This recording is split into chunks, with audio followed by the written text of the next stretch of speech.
Saya baca tu Datuk pernah naik Concorde kan?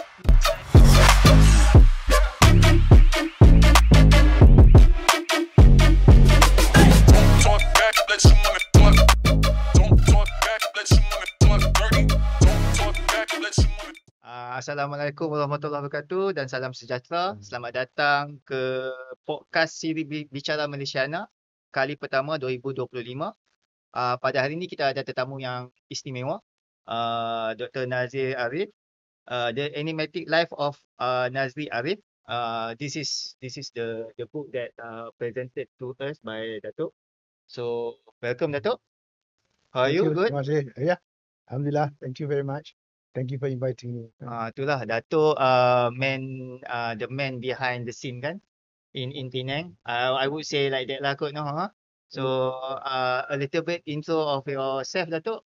A little bit background from your childhood, secondary sampai teens lah I think.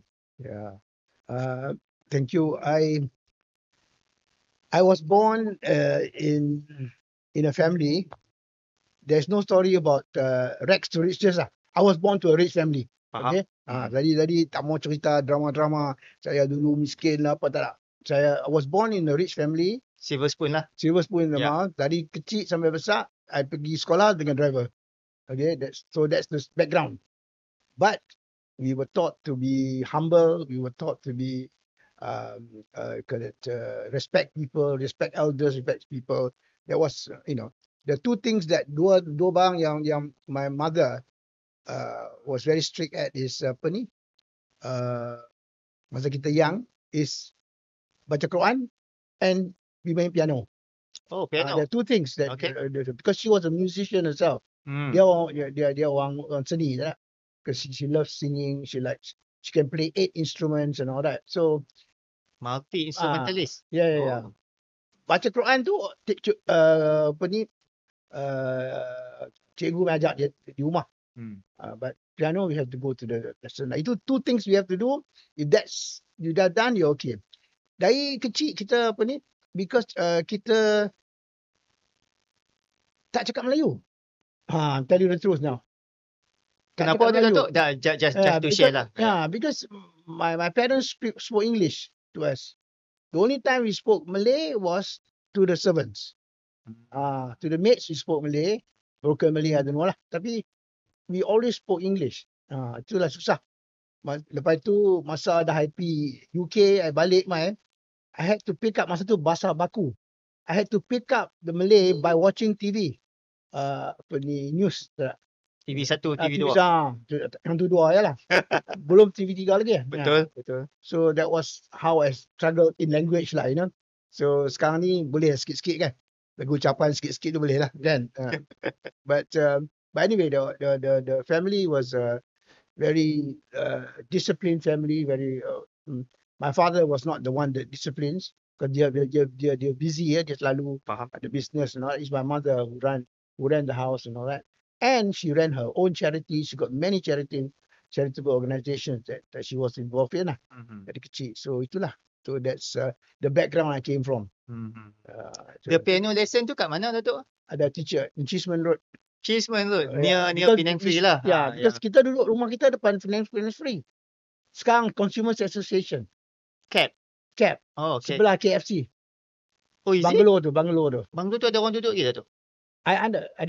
Your The family? 5. No. It is no more. It's now we sold it to CAP. Because masa dia pun buat jalan construction tu, my father thought it was too noisy. So we moved to our beach bungalow in Batu Peringgi. Balduri. Way back, jalan depan your house tu, Green Lane tu, jalan besar tu ke? Ataupun jalan kecil? Kecil. Jalan Hancang tu, that's where Green Lane was. Lepas tu yang jalan sekarang ni, yang overpass tu, masuk juga semua tu rambutan estate. Okey. Masjid Negeri pun tak rambutan estate. Okey. Jadi jalan Hancang tu, it was the old Green Lane. My junction tang ujung dekat sekolah Al-Mashur ke? Sekolah apa? Sekolah religious. Al-Mashur. Al-Mashur across the street. Yang tu junction of Air Hitam. we left Aitam, we Mhm. right Tanjung. Georgetown. Ya. Ya. Terus pergi mana? Ha? Terus pula dah kan. Terus tak kena pi left, betul pi right Scotland Road. Okey, Ah, yang pengakap tu kan. ya. Jalan pengakap tu. Jadi bila depa develop, Scotland Road went straight down into Green Lane Betul? through the Labutan Estate. Oh. Betul. That's Landscape lain sikit lah. that's a little bit history of yeah, Penang that's lah. right, that's Masih right. lah kan. Oh, yang tepi KFC yang ada bushes now tu kan? Ya, Ada jalan, jalan sang tepi tu. serang tepi tu. Ya. Ya. Oh, cap kat situ no. Oh, now I But I was not born. That was we moved there in 1952. Dan nama apa rumah tu? Idaman Maya. Idaman Maya, ya. Yeah. 1952, my father bought the house. And then we moved in there. I was just a very small kid then. And masa tu apa ni? Sunyi malam-malam. Taxi pun tak mau pergi. Langcar apa ni? Kita panggil langcar kan? Langcar pun tak mau masuk. Becak atau lancar? Penang langcar. Lancar, okey. Beca is a KL thing, I think. KL Yeah, thing, yeah. okay. So that's very interesting. I can still remember. Like at night, there's nobody there. Nobody passing the road. Very odd cars that masuk keluar. So itulah. So but I was born in Aitam. My grandfather's house. Yang nama Which apa is still there, Penawar. Penawar, ya. I enjoyed it somewhere lah. Ya, Penawar. Until I was a few 5 years, 6 years old. Penawar is still there. Still there. But the family sold it. They are trying to make it. Is a house with 4 acres of land. Yang rumah yang kita sembang hari tu, rumah agam yang tepi Shell tu kan? Yeah, that's right. Faham. CM Hashim, that's CM your Hashim is my grandfather? grandfather. Okay. Do you know, are you close to your grandfather? Our close dulu kala tok dengan cucu semua ada distance lah kan. So we only talk to him when there's a disciplinary problem. Juga same. You know, I was closer to my paternal grandfather, Dr. Arif. Yeah, he was more a doctor, so he's more passionate, more itulah you know, lembut and all that. But my CM Hashim was a businessman, so he had not much time for his children and grandchildren, like you know. That was my mother's father. Oh, so saya a bit confused lah. Sorry, so paternal grandfather and maternal. Oh, father side and mother side. Yeah. The CM Hashim is paternal. Maternal. My mother's father. Oh, okay. Okay. Arif is yang. Yeah, Arif is my father's father. So. And they were good friends. My grandfather were good friends. Yeah, they were good friends, and one is a doctor, one's a businessman. They were in the Rotary Club of Penang. They were in Penang Turf Club. They were in all associations. They formed. They helped to form Pemenang. They helped to form Anak Yatim. The building of Anak Yatim. They were the pioneers of a lot of things. In Penang, but they don't take credit for it. So it was very quiet. But if you trace the history of Anak Yatim, how they got the land, everything was my grandfather. The Wisma Yatim now in Yatam. Yeah. Okay. Oh, macam I mentioned just now lah, I think your family is the man behind the scene kan, or the tak orang tak tahu sangat, but CM Hashim in a way is a public figure also lah kan. Yeah. Tell us about it. He because he was involved in UMNO, he was a friend of Tunku Abdul Rahman. Yep. So when Tunku was asked to head UMNO, he was a reluctant politician. In fact, when he started first. So he is a businessman first or politician? No, he came back from England after many years. Okay. And then he was involved. He was holding 1 or 2 government posts and all that. After that, he was persuaded by anyway, he was persuaded to join UMNO to head UMNO, right? In Penang? No, I'm talking about Tunku Abdul Rahman. Tunku Abdul Rahman. Yeah, okay. I think by Tun Razak, and all that. And my grandfather was friends with his father, the Sultan of so Tunku was macam junior to my grandfather lah. But so Tunku, when he wanted to start UMNO, not start UMNO, become the president of UMNO, needed a lot of money lah, because Funding. funding. See. So how was he going to raise? He got a lot of shop houses. The family, the Kedah royal family, had a lot of property in Penang, in shop housing. Daripada shop lots in Bricklane Road, in Perak Road, all that. We only knew that when my grandfather passed away, and there were 2 shop houses there, 4 shop houses there, So the family had to gather all that, and those were shop houses sold by Tunku To to your raise funds. Token lah, my grandfather. faham. So itulah. And then he became chairman of UMNO bahagian Pulau Pinang lah for a while, And then after that, he was asked to be a speaker. And he doesn't want Oh, okay. because he was a businessman, so he didn't want to get involved. Business first lah. So he was more well known than the other grandfather who was a bit quieter lah. The doctor one lah. Yeah. Doctor. But CM Hashim, I read somewhere dia macam macam tadi Datuk cakap lah kan, dia for the independence punya journey tu, Yeah. dia one of the Yeah. funding Yeah, of funding lah. Yeah, because he's a philanthropist. So so also started very, education-wise, I don't know how far he went, but he was a very hardworking man. He worked for a company called Alan Dennis and Co. A Dennis and Co. Okay. Tak ada dalam ni. Too bad. And he was working under Alan Dennis, and eventually from a clerk, eventually he became manager. Eventually, when Alan Dennis wants to go back to England, sold the company to him. Alan Dennis company ni, company apa Datuk? Company, auction house. The first auction house in Penang was Alan Dennis and Co. Alan Dennis Auction and Co. house, Okay. estate agent, valuers, So itulah. So dulu masa pajak gadai nak auction semua, they go to Alan Dennis and Co. Alan Dennis lah. Okay. The house is at the corner of Beach Street and Church Street. Church Street, dekat town lah. Dekat tahu lah. Dekat dengan India Depan India House. India House kan? Okay.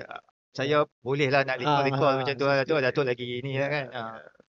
So the part of your maternal CM Hashim tu, dia punya family Big. big. Because my grandfather had 3 wives. 3 wives, maybe 4 or 5, I don't know lah. But 3 wives officially. Officially, yeah. I came from the 3rd wife. Okay. Yeah.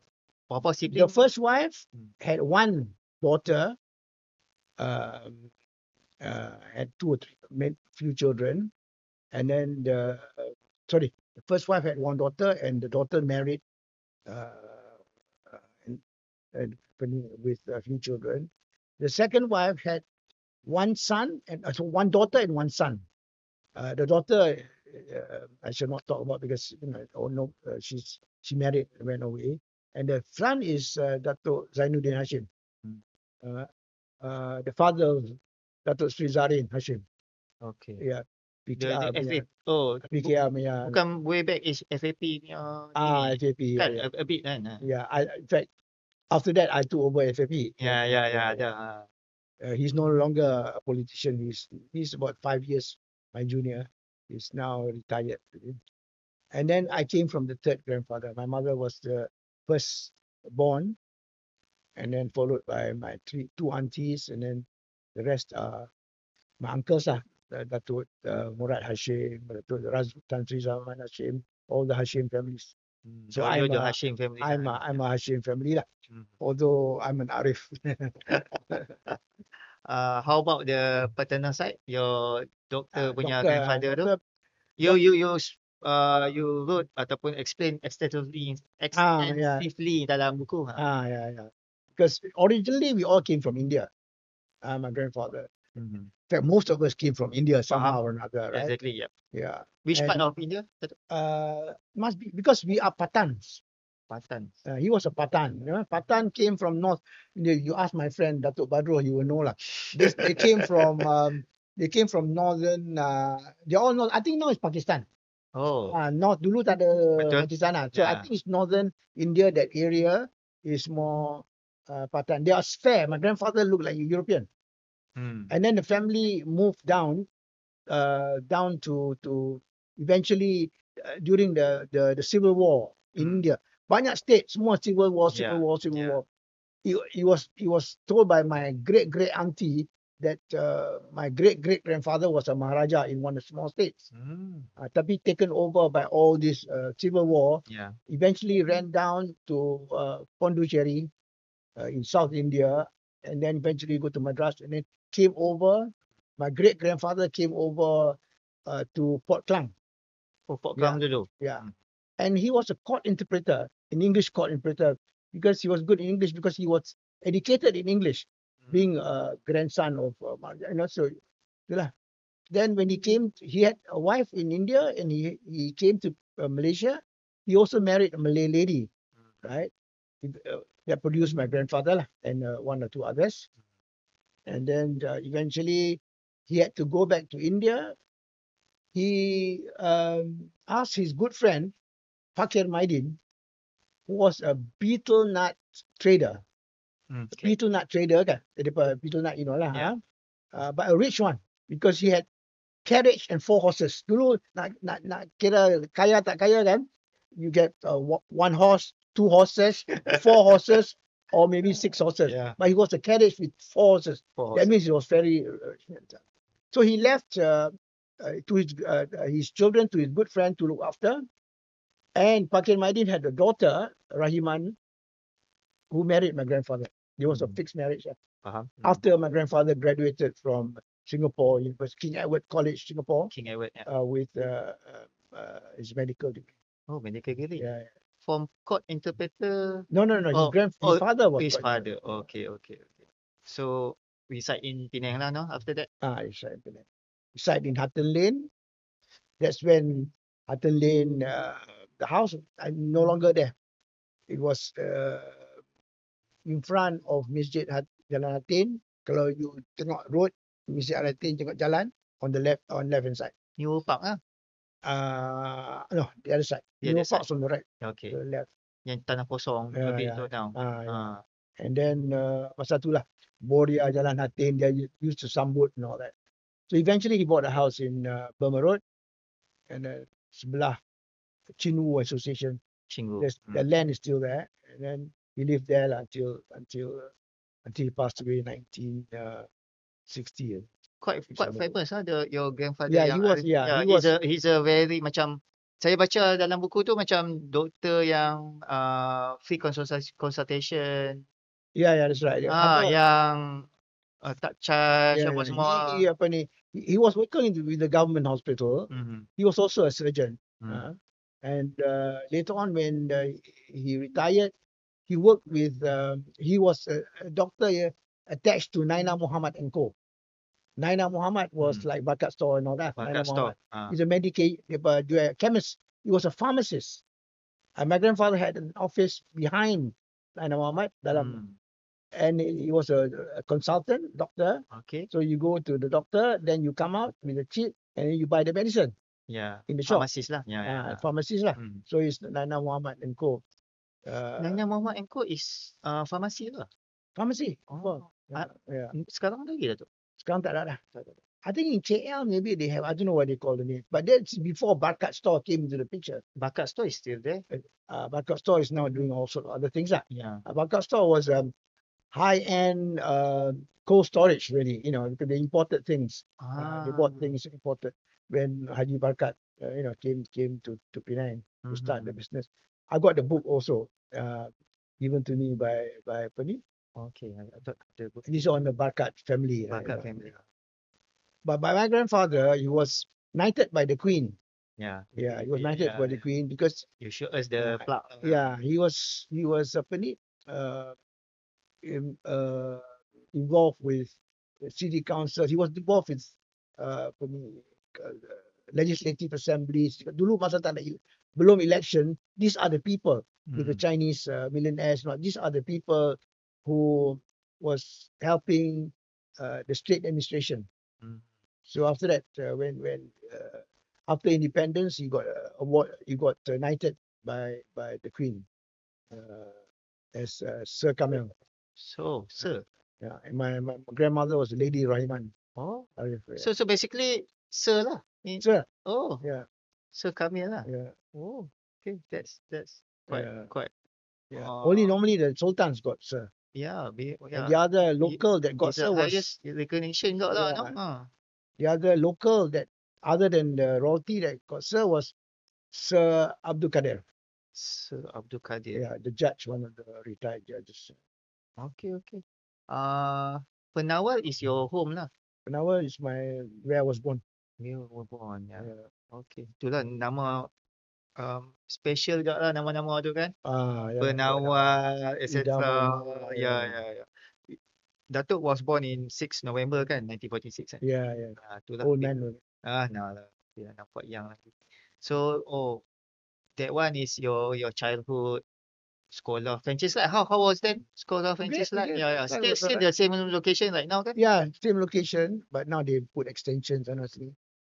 I enjoyed myself in Francis Light. Got some old friends also there, and I rose to become a prefect and all that eventually lah. And it's alright. Dulu pergi sekolah naik apa Datuk? Sajalah. This podcast like macam siri bicara Malaysia na local knowledge about Penang. What's about way back kan? At least everybody knows lah. Well, I myself was sent to by a driver in the car. Driver, yeah. But Walker is if you can remember. My father always had 2 cars. One for a driver for him to go to office. Mm-hmm. There was, I don't know lah, macam-macam kereta, Humber Hawk and all that lah. Eventually it was a Mercedes lah. But many cars before that. And my mother had another car. It was driven by another driver to look after her and the children. Yeah. Another And that driver was, the same driver? Different driver. Driver. Okay. Siapa was a Morris Minor. Morris Minor, okay. It was a Fiat, a big Fiat, you know that. No, eventually it was Austin, you know, few of those. Austin bukan sports car Datuk? No. Austin is a sedan lah. Sedan. Okay. Yeah. Yeah, that was. How's the journey back and forth to your school? So dekat ya. Dekat ya kan? From Green Lane, Jalan Masjid Negeri to eventually once or twice I had to take a bus home because the car didn't come. So I had to walk behind the belakang sampai ada jail. Kat mana jail tu? Jail ni lah, jail roadnya jail. Okay. So you walk on the left hand side sampai Datuk Keramat Road, and you take a bus. Okay. When I was a bit more, Form 5, Standard 5, Standard 6, my mother said, the driver cannot come. I'm busy with the driver. You take it. So you got to go back by bus. I remember that. Do you active in sports masa primary school? I was not really a sports person. And then I took the excuse of not playing sport by being a prefect. Prefect tak payah keluar buat PE semua tu. So I've never been a sports person. Just I have to do the normal sports day, got to run, all that sort. Itu biasalah.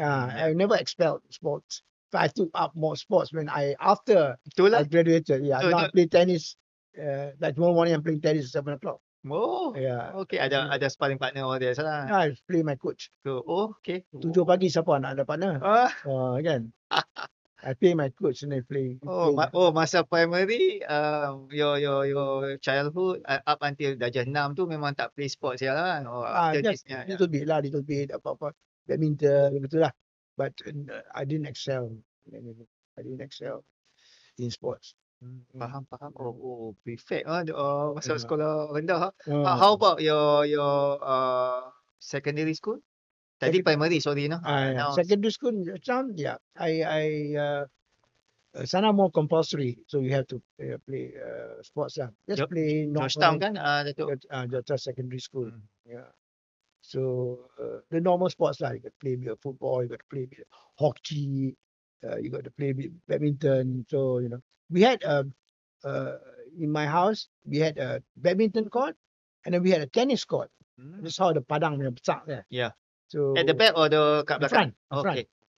So my father and a few people formed a tennis club called Penang Malay Tennis Association.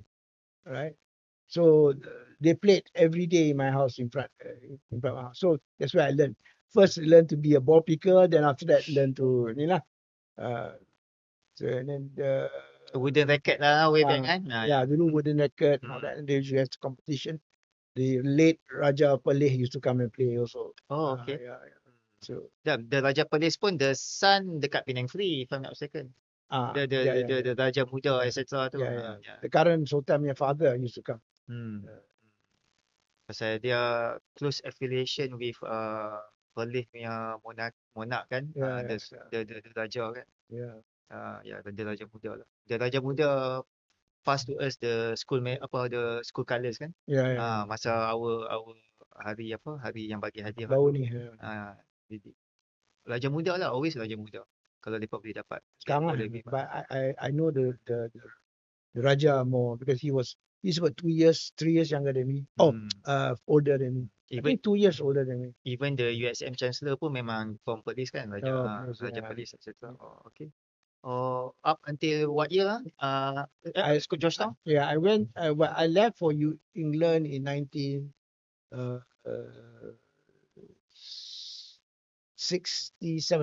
67. Yeah. 10 years after our Yeah, independence. yeah. Okay. Went 67 until 74. Oh, I read dalam buku 72 you come back. No, 74. 74. Yeah. Okay. Sorry, 74. Yeah. I started work on 1st of April 74. Oh, okay. Yeah. Yeah. It's a smelting company. Okay, ya. Dekat yang Betul McDonald Raman. Birch apa set do you remember anything about our Independence Day masa tu? How old are you masa tu? Independence Day. Oh, in the 50s, I didn't know what's happening. Masa tu kita Kecil. kecil, yeah, I didn't know what's happening. I don't really remember anything about independence. A lot of Merdeka and all that, you know. Yeah. Dulu mana ada TV kan. Okay. So dengan radio lah, Okay. and all that. And I remember that my mother was busy. My parents were busy. My mother, I think, joined UMNO for a while. Kampung, I think, Kampung Baru branch. And she was a member of Kampung Baru branch. And she was helping out. That's about it. Because our family is not political family. Not really political. Betul. That's why I read tu. Dia ada jut down, dia banyak. Itulah macam saya cakap lah, main behind the scene lah kan. Doing their own things and quietly through various NGOs, persatuan. Itulah saya baca the list. Wow, banyak nak unpack everything kan. Saya pun dia tu lah. Because I'm the eldest son. I'm the second in the family. My sister, the eldest. I'm eldest son. So I used to follow my mother. I used to sit in front of the driver, and then when I was young lah, 10 years old to 16, 17. My mother go to meeting, I will follow her. All her charities, I used to follow her. So I learned about doing things for charity, So that's why when I came back from England, I started doing charity No work. wonder you pick up that from your Yeah, from mother my kan. You're close with your mother kan. Yeah, normally the boys are closer to the mother. Apa anything interesting about your parents? Your father, your mother dah. You dah touch. My father was a quite reserved person, and very strict. There are rules that we have to eat at 8 o'clock at night. Pukul 8, everybody has to sit down and eat. Okay. Together. If you are late, you better don't appear at all. Don't come in when we are eating. So if you are late, kita ada spot sebab balik lambat sikit, you have to hide in the kitchen until we all finish eating, then we'll come out after he's gone upstairs. He's very strict with dinner time. Until now, at home, I still have, when my children come back from KL, dinner time is dinner time. 8 PM jangan kacau. Jangan kacau. So tak tengoklah bulletin utama apa semua tu lah. Masa tu tak ada lah. But now we have a TV in front of the dining table. Saya dalam buku Datuk The Enigmatic Life of Nazir Arif pun, the kitchen is the soul of the In fact, going back to my paternal grandfather, Dr. Arif, rumah dia di Burma Road kan. The biggest part of the house, I remember, is the kitchen. What is it called? It's big because the kitchen has one side of it has got the dapur. Dapur is made of bricks, you know. I got 4 or 5 uh, burners area for burning. Yeah. So that's the kitchen, and then after that, there's beside that, that's the dapur, and beside that there is the washing area, and then on the other side of the kitchen is a planta, is a platform, planta, yeah, where my great grandmother used to spend the whole day there, lying down and then chatting with her friends and all that. And my grandmother used to do a bit of cooking, although they had maids and all that.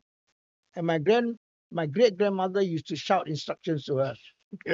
You know how what to do, what to skate, what that. Faham? That was just, and then the whole thing. The kitchen was the life of the house.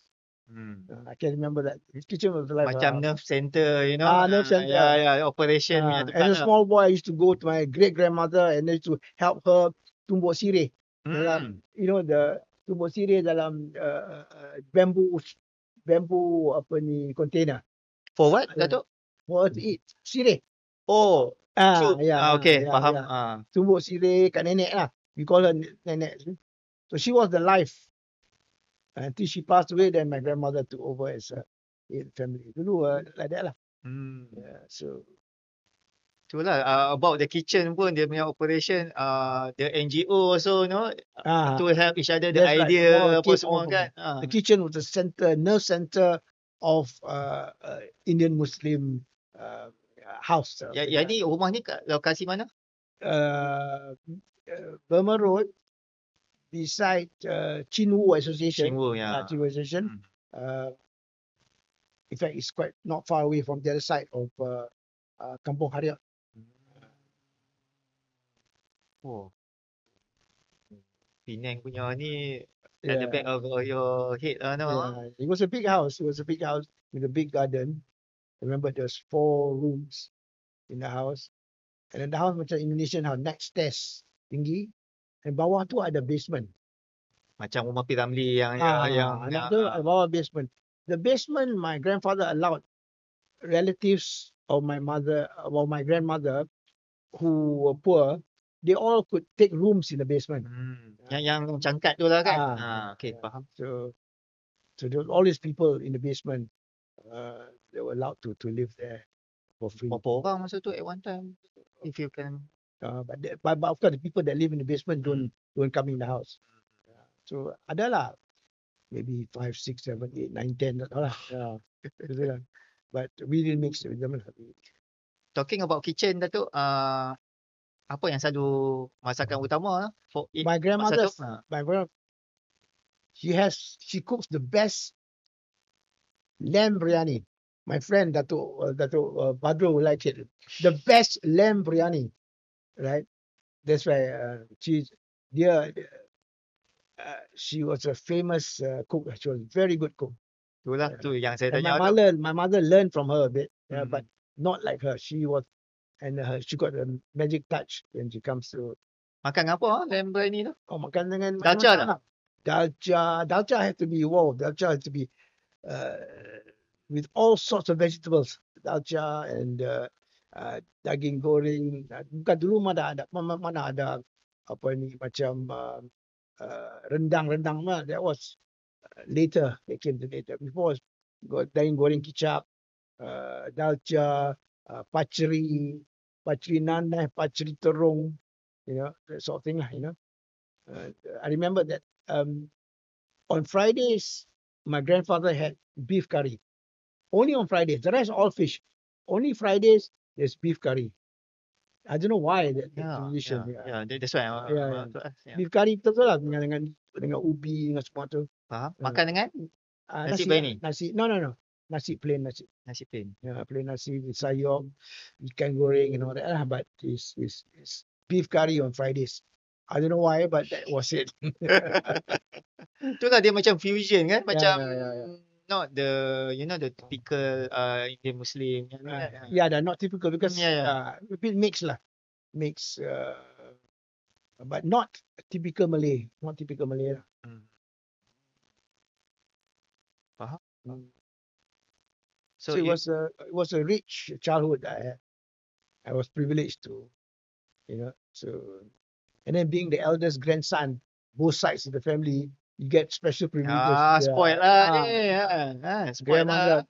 I could do no wrong to my grandmother. Ya, betul until now ya. Childhood a happy childhood lah I might say. Yeah, sure. Yeah, Yeah. very good. Alhamdulillah, very good. Very good childhood. So we need to expand to England pula ah. Form berapa England? After Form 5, I After didn't Form do 5. very well in Form 5, must admit. So my father was very disappointed, right? He wanted me to excel, but I got grade 3, Form 5, SP. Dulu bukan SPM. LCE. No, KLCE is grade 3. Ah. MS, Malaysian Certificate of Education. Okay. MCE. Equivalent of SPM lah. I got grade 3. My father got very embarrassed and quickly sent me to England, where I had to repeat O level for 1 year. Then I did A level. A level 2 tahun, but instead of 1 year, I did A level in 1 year just to catch up. That's where my brain opened up. When I went to England, I was left alone. I remember arriving in London and then taken straight to Malaysia Hall, where I stayed there until I get into my proper accommodation. I put my bags down, I sat on my bed, and I started crying because I was on my own. I've never been alone. I started crying to realize that I'm on my own. There's nobody. There's no father, no mother, no auntie, grandmother, everything. Right? Of course, my grandmother cried for 2 weeks before I left. Right? Every night telling my father, tak payah, tak sangat, buat apa lah, muda-muda nak pergi hantar, all the stories. My father just ignored her. Anyway, so that was, I remember, Brighton Square, Malaysia Hall. I arrived there. Eventually I felt we were all under our guardian there was oh God. Your sister? Bukan? Your No, sister went my there sister first? came back. Came back. Yeah. But My sister came back, then I went. dia bagi konteks Who's who tu. She had all my friends were her friends. Yeah. So sorry, all her friends were my friends. Yeah. The man that was Cik Baharudin. Mhm. The man that was Cik Baharudin was our guardian. He worked with Malaysian Students Department. He was one of the senior. He was a guardian to all the royalty family. Since my grandfather knew him and all that. He's from Penang, but living in KL. He's from Penang. I think his sister married Zainal Abidin. Tuan Zainal Abidin, the famous Zainal Abidin. Yeah. I think you ask. I don't know the connection, but I know that his sister married Cik Baharudin. Calling Cik Baharudin is my guardian for the years I've been there. That means he took you under his wing lah. So he will arrange the college, he will arrange the accommodation and all that sort of thing.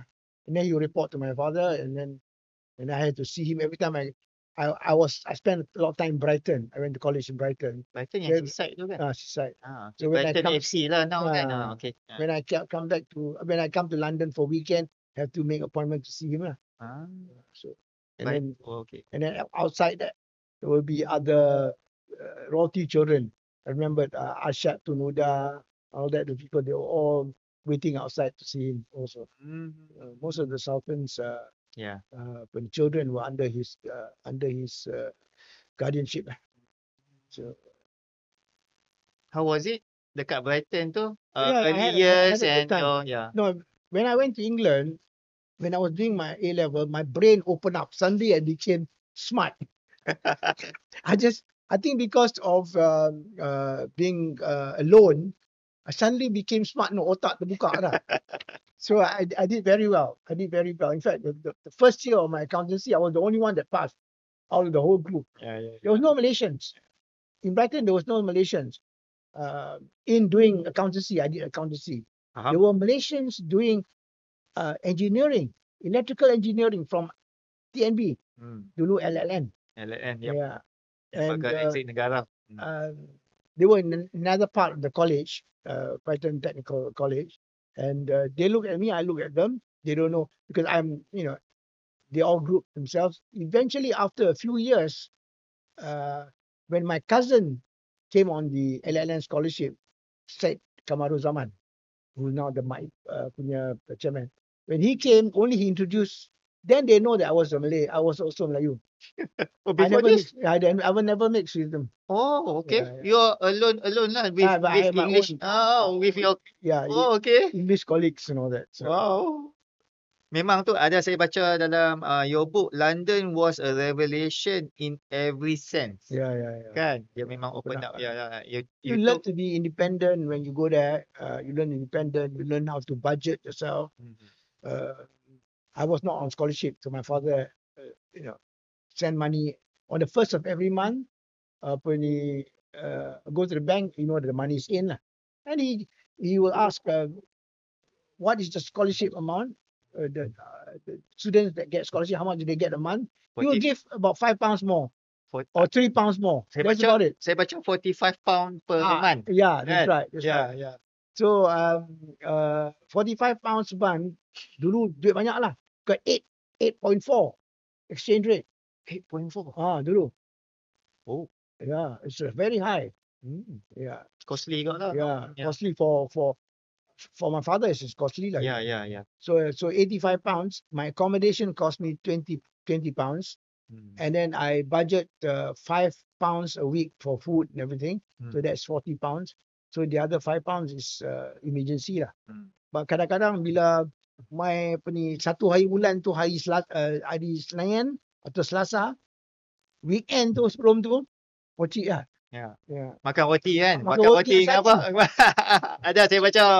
So whenever I have money, I buy some tin of sardine. I stock up, and then bila weekend yang kaputnya weekend tu, pociknya weekend, I used to buy bread. I eat sardine and bread for the whole weekend.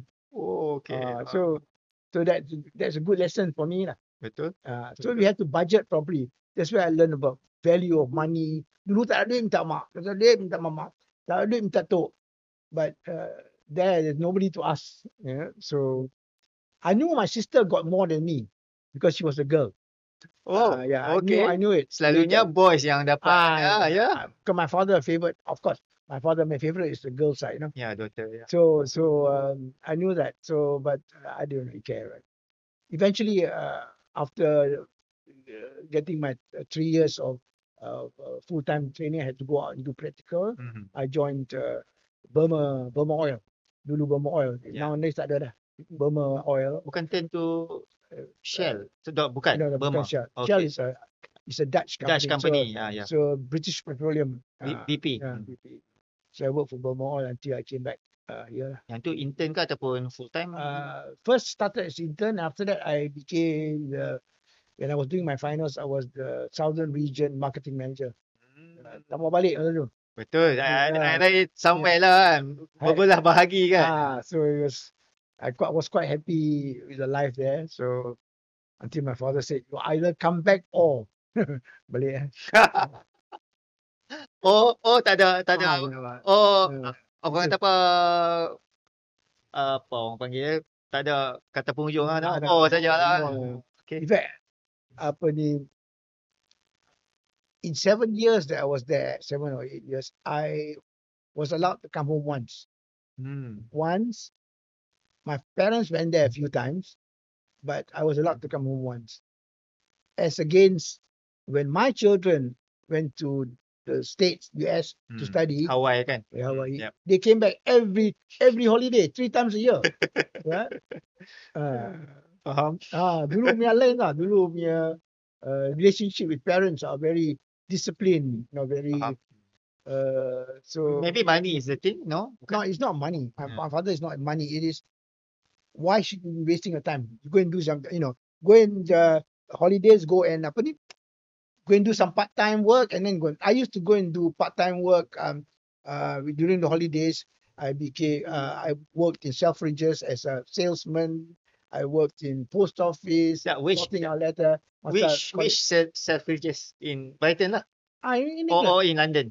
In London. Oh, in London. Selfridges is only in London. It's only one store. Now they have got branches all over the world. If you go there, then you reminiscent part of your still around lagi kan that building. I worked 3 years in Selfridges as a shoe salesman, as a pots and pans salesman. What shoe the brand? If you remember, Mixed brand like Parker's, Ballet, and all that lah. You know? So Alden, then when I earn a bit of money, then after that I go to Paris, go to Amsterdam with friends lah. Kita nak balik lah. Eurotrip lah. Yeah. So you have to earn our own thing lah. So that's where the independence come. Yeah. I think you have a colourful experience in Yeah. London kan. Masa tu swinging Swinging 60s, 70s. Yeah. How was it, Datuk? Fantastic. Cerita lah And then sikit. the flower people, masa tu flower people, Yeah. it was a very good time. John Lennon and Beatles, Beatles, the Stones. Time, yeah. Yeah. Music was in Trafalgar Square. There are a lot of flower people, the people yang pakai bunga-bunga semua tu, yang Hari Krishna. That was the period of all that lah. All the first hipster. Orang panggil hipster, orang panggil apa tahu yang tu. Allah, saya lupa dah. Yang tu lah, yang flower people tu lah kan. Yeah. So do you like music, Datuk? Masa dekat music. 60s? Masa dekat London? Yes, I like music. I'm not a singer. I've always liked music because you brought up in a musical environment. My mother played piano, my mother played accordion, she played guitar and all that, and then she could sing. So it was always in a happy musical environment. That's why until now I'm still doing it. I'm a drummer now. I play drums whenever there's a party in my house. You know, I always appreciated music lah. Dulu lagu-lagu Melayu susah nak keluar kan. Now of course, last 30 years after P. Ramlee, we have advanced in our songwriting and all that lah. A lot of arrangers. But before that, there was nothing like. It was just P. Ramlee and a few others. So in London, you have your inner circle ataupun friends until now?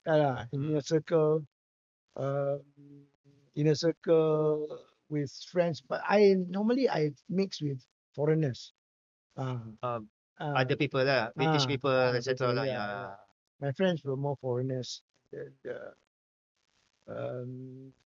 Then I came back to London to do 2 years with Burma Oil. That's when I mixed a bit more Malays at Malaysia Hall. There's the mission place. Yeah. Still around lagi kan Malaysia Hall kan? Yeah, but it's moved to another location. Dulu kat mana? Dulu kat Bryanston Square. 46 Bryanston Square. 44 Bryanston Square.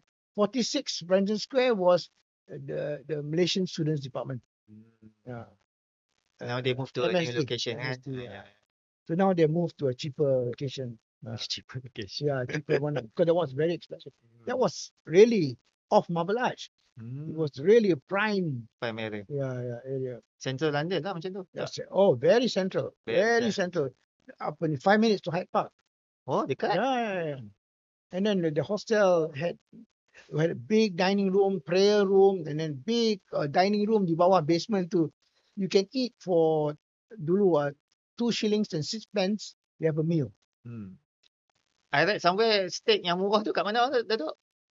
A steak 6 pence juga lah. 5 pence. Oh, that one is at the Playboy Club. 10 pence. 10 pence. Okay. Yeah. Okay, half a pound.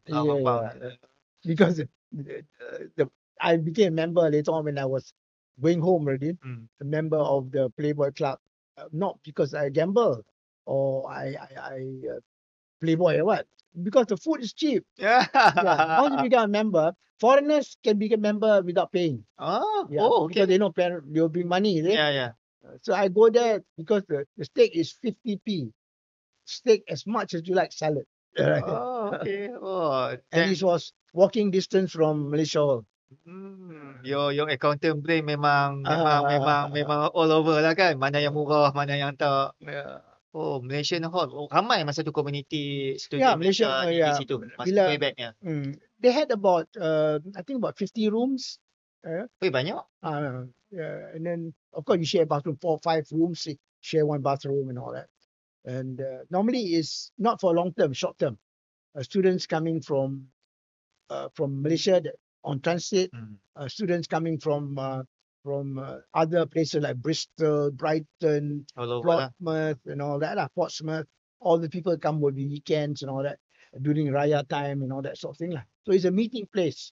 We got halls and all that. There's a lot of activities there organized. There's also an association called KMUK, Kesatuan Melayu United Kingdom, KMUK. KMUK.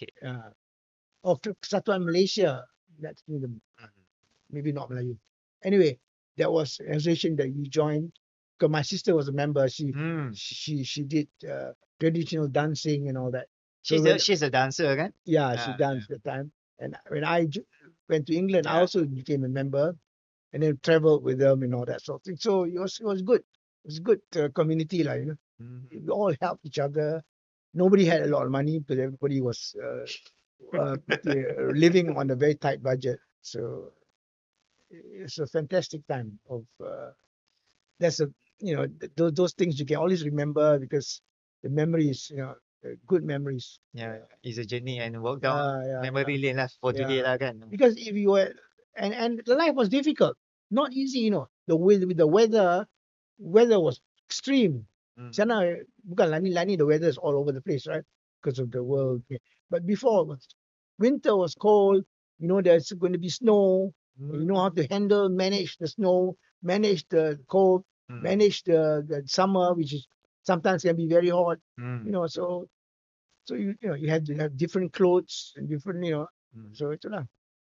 So it teach you a lot of things.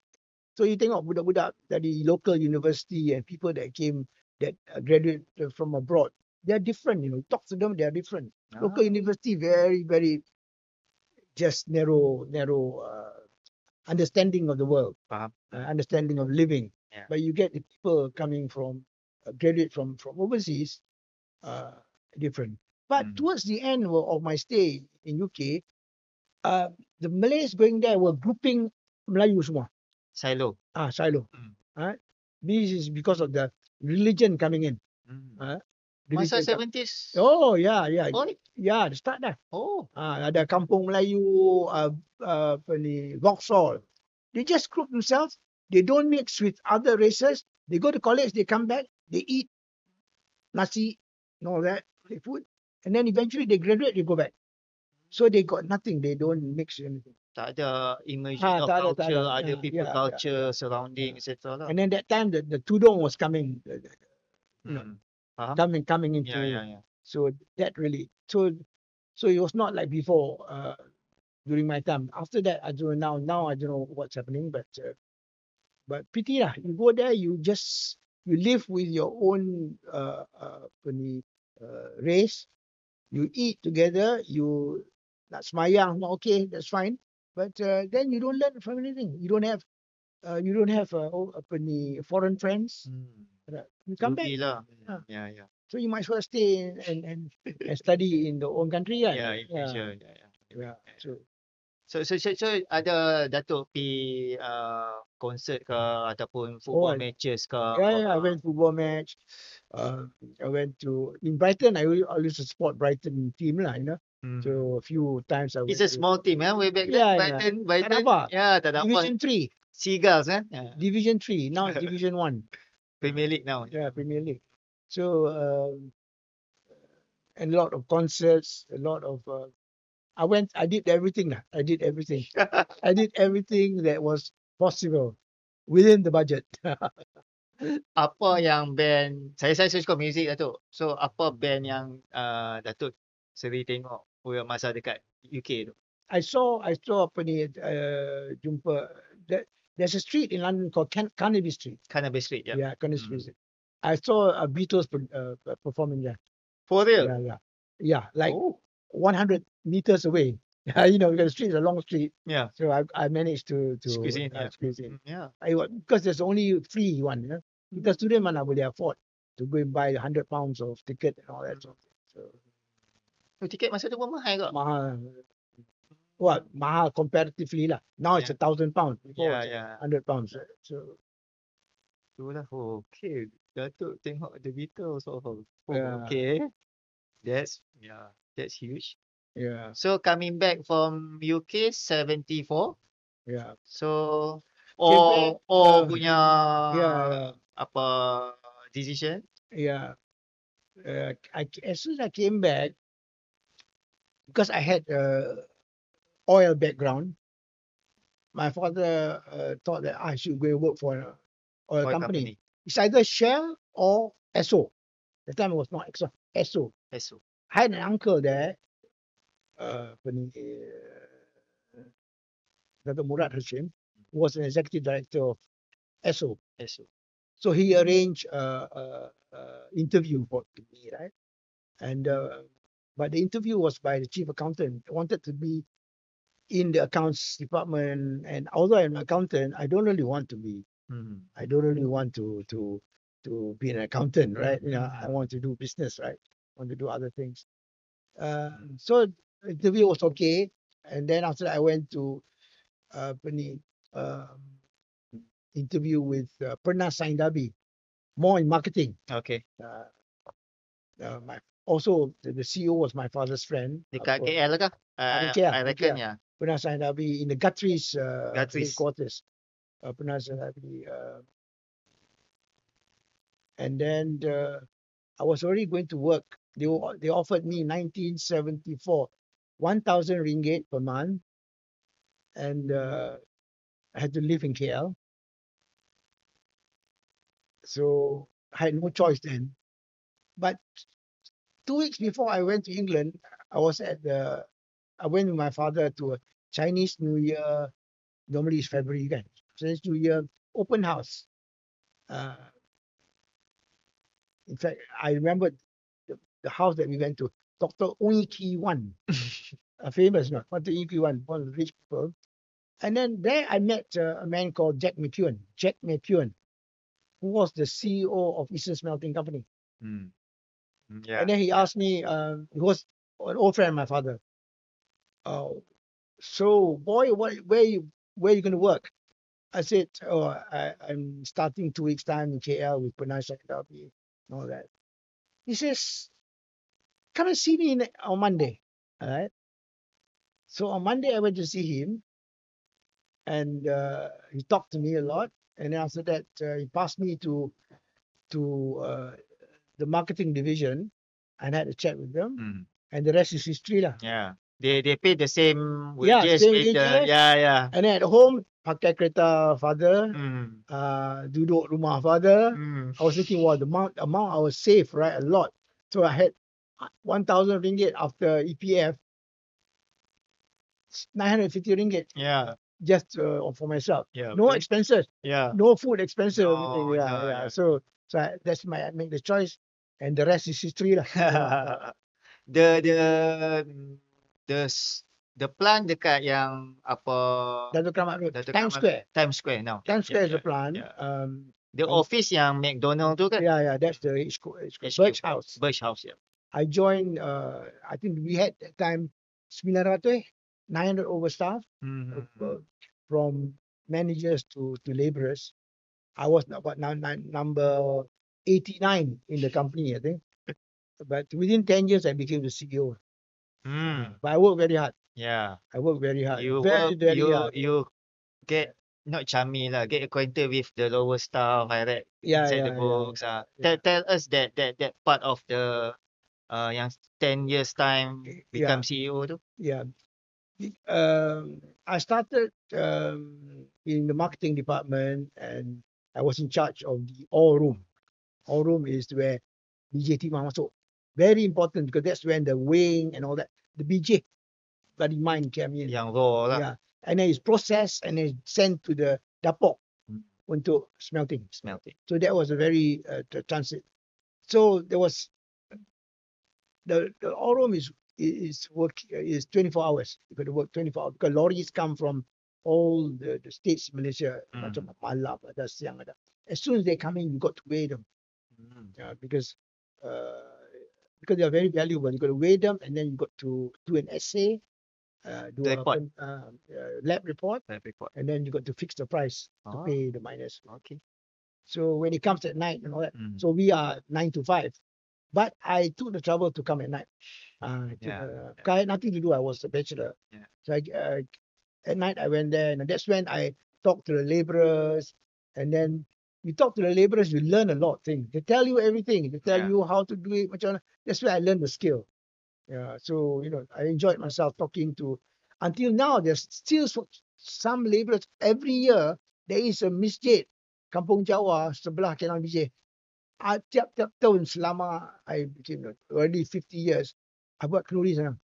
Yang depan tepi Times Square or tepi Spine. tepi Times Square yang jalan besar yang tepi Shazana tu kan? Ada masjid or the other side?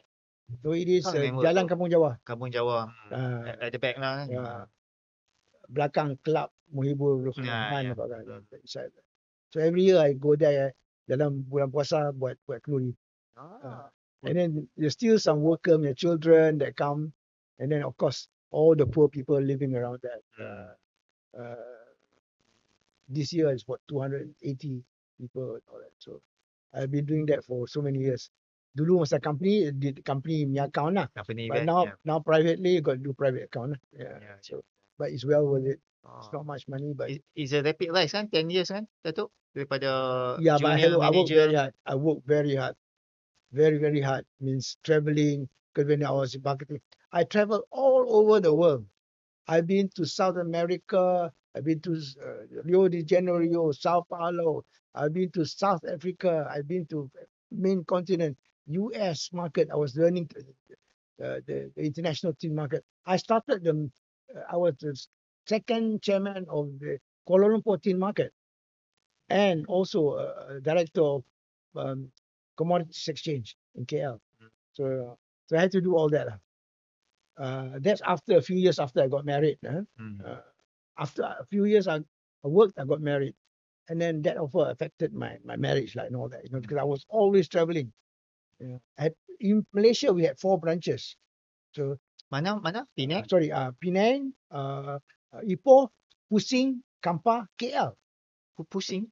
Pusing is a town. Kat mana Pusing? Pusing is Perak. Perak. Okay. Pusing is where Tan Sri Jeffrey Charles' father came. Pusing. First time saya dengar pusing. Pusing. Yeah. Ada lagi? Ada lagi. Pusing, Yeah.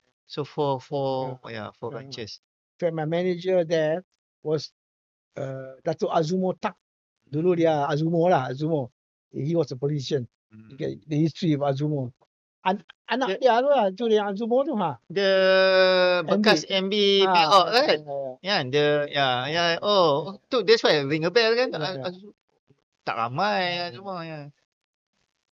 Oh. You have. So I was traveling up and down, of course, at the age of 31, I already had a Mercedes, a driver, a company house that's about 2 acres. Wow. Ground. Yeah. Kat mana? Mackless Road. Mackless tu. Beside the Chief Minister's house. It's now an association now. Oh, yang lorong depan nak kona kanan pergi hospital tu kan? There's a plot of land kat situ. Yeah, but now it's an association. Association. You coming down depan St. George's. Okay, depan St. George's. So of course, the British, you work hard, they pay you very well. They pay you very, very well. Tak? Sometimes kadang-kadang bonus is 6 months and above. Yeah. In pound or in Malaysia money? In Malaysia money lah. Malaysia money. I can get my bonus and I can go out and buy Mercedes. That's how much. That time the Mercedes cost what? How much 60,000-70,000 dulu. Not like now, hundreds of thousands. So and then the traveling all over the world. I travel a lot. I've been around the world 6 times. Saya baca tu Datuk pernah naik Concorde Yes. Dari mana ke mana? From Singapore to London. 6 hours. 6 hours. 3 hours you reach Bahrain. 6 hours 10 minutes, sorry. 6 hours 10 minutes. Precise accountant kan? No, sebab timing is a factor, You sit in the Concorde from Singapore, I was at that time I was the head of commercial under Jack McEwen, and then the head of commercial, all the head of department are entitled to first class travel, and my apa ni, Jack McEwen said to me, "You have never traveled Concorde. It's 15% more. You go Concorde, right?" So he likes to go Concorde because he hates traveling. So this is a shorter distance. Yeah. Because if you go by normal flight, it takes 18 hours. Dulu kena stop 2 kali. Mana ada non-stop. 18 hours. Yeah, there's no non-stop before. Tak ada. You got to stop. Concorde also stopped in Bahrain. Cost Bahrain for 20 minutes refueling. Refueling. Yeah, and then and then you sit in a Concorde. It is not big, It is like 737 22 Tutu. and then there is also a speedometer. You can see it going Mach 1, Mach Mach 2, Until Mach 2 plus. Mach 2 plus. Okay. But you can, when you go to from Mach 1 to Mach 2, there is slight food. And the windows are small. I remember Yeah. these are how wide the windows were, long the windows were. Yeah. Because then I was wondering why the windows so small. Yeah. But I looked out at 60,000 feet. 60,000 feet, Mhm. Our planes now go to 37,000, 38,000, 60,000 feet. There's nothing you can see. Tak ada apa, tak nampak apa. Horizon, yeah. Yeah. So that was good. How many times Concorde? Twice. Really. After that, I didn't enjoy it. I prefer to sit in the first class and having serve food, everything, like this one is a tray put in front of you. I was seated beside, on the way there, I was seated beside the chairman of Beecham's. Beecham's is a pharmaceutical company, big chairman of Beecham's. I only knew that when I arrived and I saw Beecham signboard and he went there. He didn't talk much English. People. He was wondering, what's this one colored guy seated beside me, right? This young guy, what's he doing on the Concorde? Right? Yeah.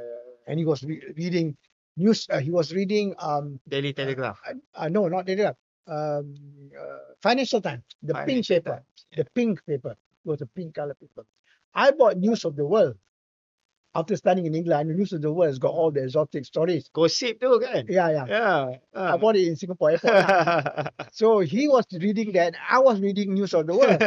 So tapi nampak mata dia duk keliling. I punya paper tengok dia apa nak tengok sikit. So I pergi sikit tengok. Oh, that's your guilty pleasure lah, News of the World, all this. Yeah, that's right. Just to distress, I think. But it was a very short flight. Very short flight. I didn't enjoy it. That's why I wanted a longer flight. That's why I didn't enjoy it. After that, I said, no, I'm not going to it.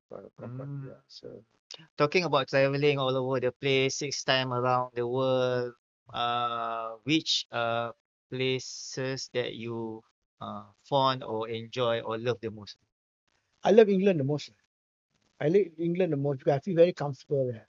When I go, as soon as I reach London, I feel so comfortable. I know everything. In London, I know everything. Corner, shortcut, mana, semua I know. Although now I go at a different level. I go in the taxi or hired car. I don't go by tube and all that. But I still go to the basics. When I reach there, I go to the hotel, check in, then I'm local. Jalan. I know where to go to Soho, to go to best Indian restaurant, best Thai restaurant, all. So still around after still around, all this yeah. while. Oh, okay. Oh, no wonder banyak orang suka London. So London mostly Malays banyak. Yeah. Kalau Lepas kata dekat Hyde Park tu kalau baling batu tu kena orang Malaysia. I don't know where these people came from, but they're all there lah. Kalau shopping, you tengok Selfridges tu semua ada apa? Semua banyak cash. Kita I nak beli apa-apa. Even when I was earning a lot of money, I nak beli apa, I pusing store tu 2-3 kali tengok. Shall I buy? Shall I not? Shall I buy? Shall I not? Mereka tak semua bagi cash. Right? So I don't know where the cash came from. But anyway, that's good lah to see Malays there. But I always, when I want to buy anything, I ask 2 things. Do I really need it? And then I think, okay, I need it. Until now? Can I live without it? The second question. If I say, yeah, I can live without it, right? Then I don't buy. And until now, you I'm selective what I buy now. yeah, Yeah, of I'm course. selective what I buy. But doesn't mean that if you got a bit money, you can buy anything you like. But I'm selective of my, where I make my shirts. I'm selective. I'm not a shopaholic. I like to Okay. walk around, have a look. But there are very there are very little things that you need, in this world, right? The basic things you need. Nothing much, right? No need to have 10 pairs of shoes. I Uh, only have 3 or 4 pairs of shoes, but you know, I think maybe that's your upbringing kot, masa your childhood yeah, because we're itself. not Yeah. greedy. Yeah. We always had it. Hmm. Yang orang yang apa ni haloba lah ni people that never had it, and suddenly they find that they have so much money, Hmm. they have to got to spend and they got to show people that they have money. Hmm. So itulah. Okay, faham. After the smelting company tu, Datuk CEO, then That I stayed on the next until phase. we had were told by the government that if possible, can you find another site because a smelting plant pollutes the area. Yeah. Bila ada, so a lot of gas, a lot of so London It stopped. It stopped what year? The Datuk come out one? 1980s. Yeah. It didn't stop. We transferred. To So transfer. it's owned by a Okay. British company. Hmm. We transferred the business to Thailand, Phuket kan? Phuket. Ha. So I had to go to Phuket. You and tak then, suka Phuket kan? yeah, You transfer. no, I was not transferred. You didn't I had enjoy to go every other week. every other week. Yeah, I had to go every other week to start. The plant was already there. The plant was owned by Shell Thailand, Mm-hmm. a small. So we had to extend the plant Mm-hmm. to cope with our workload. So we didn't really close the plant. And, we transferred the business over 2 years to Phuket. The business, the contract, we transferred there. Then we ran down the plant. And then we had to have environment people in to clear the plant, Mm-hmm. and then we got to have environmental people to check the radioactivity of the plant. Lepas tu baru kita jual. Uh, then I went around the world hawking, selling this piece of land. I remember going to Hong Kong. Datuk Keramat. Datuk Keramat one. Yeah, 13 acres. Oh, besar. Besar, Yeah. so I went to Hong Kong, I went to Singapore, went to a few places. Mm. Eventually, a local developer approached me to say that they're interested. The Bijaya Group. Yeah, No. no. This is Before that lah. Penang Times Square, people, and Ivory. Ivory. Okay. Yeah. So I took them to London, the group, or rather they followed me to London, and then to discuss the deal with our HQ. Mm-hmm. And eventually there was a deal made lah, Mm-hmm. that they will pay over 3 years rather than cash, because it's a Yeah. lot of cash for Yeah. them. Staggered payment lah. Staggered Installment payment, yeah. yeah. In a way lah. Yeah. And then they invited me to join the board and then as a Non-executive board. director, yeah. Then London office said you better join so that you make sure that we get the money. So eventually I joined Ivory, and then during the time in Ivory, I learned about property development. So intensive learning about an industry that I've never been involved with. It's a world From apart kan? manufacturing. Yeah. It's a world apart. Yeah. So learn about how to build houses, what the procedure to get land approvals for building, all that I went through the short learning curve until it was time for me to leave Ivory to form my own, which is Aspen. So me and one of the engineers, Indian engineer, that we left, and then we co-formed this Aspen Group. Aspen Group. Tapi before this bukan dengan SME banks or SME, those are non-executive. non-executive posts. Yeah. Okay. SME Bank was chairman of SME Bank only 2019 to 2021. Short Yeah, span. 2022. Only 3 years. And then I was also director of many companies. Yeah, IOI, all that lah, So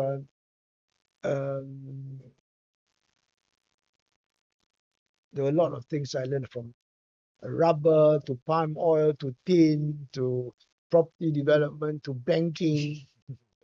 Even now I'm waiting for one few things that people have offered me, I have to wait. I just tell them to give it a chance. New bidang lah, yeah, new. bidang. Hmm. I'm already getting older, but mentally I'm still fit. So so they keep up. You're wearing many hats kan? So Yeah. yeah, I think it keeps you younger lah kot. No? I suppose so. Yeah. Yeah. When you get up in the morning, you don't know what to do. That's when you set. Yeah. Faham? I have very dulu, but weekends, weekdays I'm busy, right? The office, not. Saturday I'm busy because that time I had to take children here and there, and I had to do some shopping and all that sort of thing. Bila Sunday I used to be bored. After half day, after I read my newspapers, I used to be bored, waiting for Monday. Yeah. So itulah. So I'm a bit of a workaholic, but then I discovered maybe 20 years ago about reading. Extend increasing your knowledge about all things. But I've got a fairly good library in the house, and I like to buy books. I don't borrow books. I like to buy if I can afford. Yeah. And then I want my own book. I can't read. I don't like to read on the iPad. Also. Yeah. Me too. Yeah, same. Yeah. I like to. I'm a hard copy person. Sama. Yeah. But I'm more interested in autobiographies and biographies. Faham. I like to learn about people's experiences and the fortunes that they made, how they became bankrupt, all that sort of people story. I'm a people person. Yeah. Faham. So apa your top 3 books at this moment?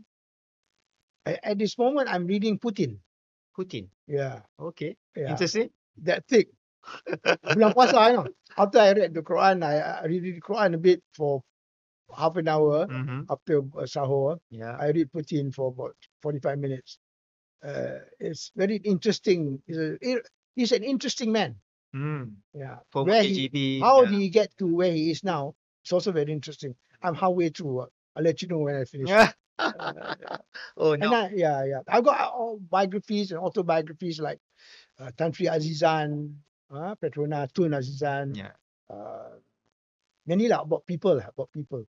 I think, and I'm also willing to send land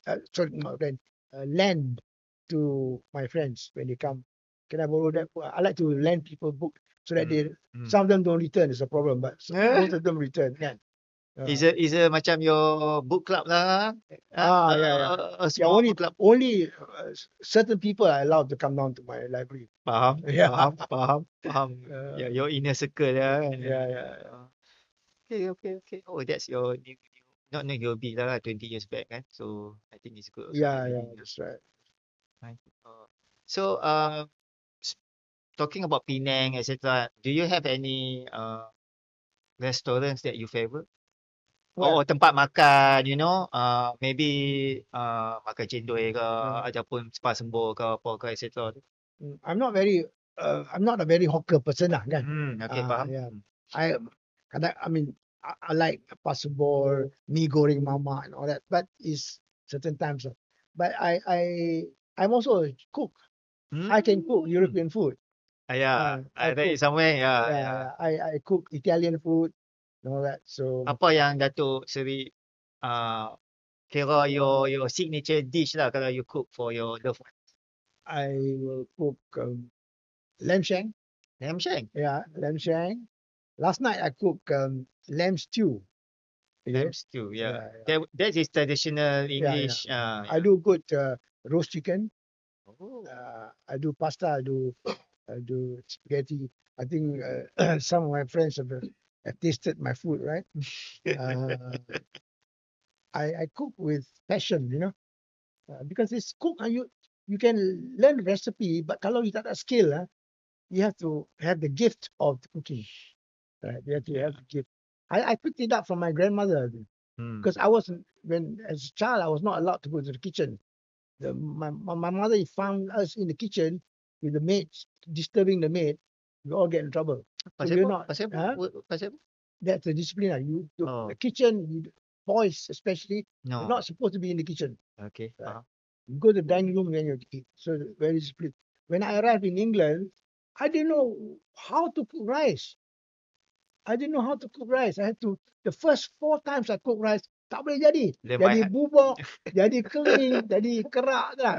So eventually, one or two friends taught me, so until I could cook rice and the curry.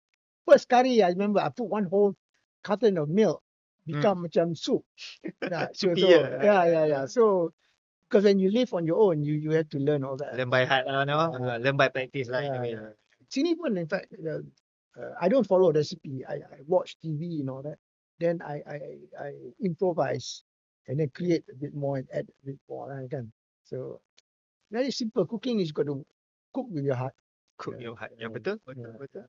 Oh, you're not hawker type of person lah. I eventually, kadang-kadang I like to eat lah macam mi mamak. And all that. So Which mi mama that you di Tanjung Bunga ada good mi mamak. yang depan Maybank tu lah?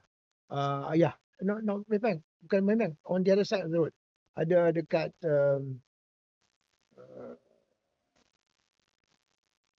Barkas restaurant. The Barkas Cafe. Tanjung Bunga. The next road after Maybank. Yeah. And then there's also Chinese char kway teow and all that, Ya. which is non-pork. Sikit. Ya, non-pork. faham. Yeah. Di Gurney Drive ada 2-3. Betul. And then popiah, my driver always going to get popiah stadium Astaka. Astaga. Tapi Tapi jalan tu kan popiah tu? No, Lanjut- the stall.